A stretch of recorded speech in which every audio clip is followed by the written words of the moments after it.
Good morning. Ito yung ating ulam ngayon. Ulam ng aking anak. Baon. Yan. Inihaw na liempo at ginisang sayote. Yan ang ulam niya. Ito na yung baon ng aking anak. Ayan.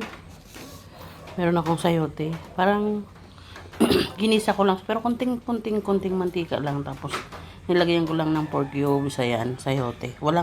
Ayaw niya ng sibuyas. Kaya hindi ko nilagyan. Yan. Lalagay na natin yung kanyang ulam. Diyan. Sa ibabaw.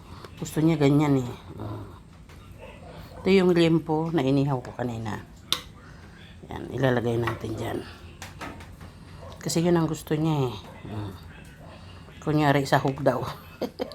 Ayan. Yan ang ang ulam ng aking anak. Ginisang sayote na may liempo. Tapos yan yung kanin niya. Tapos ito yung kanyang prutas. So, yan. Tapos na. Baalis na lang siya.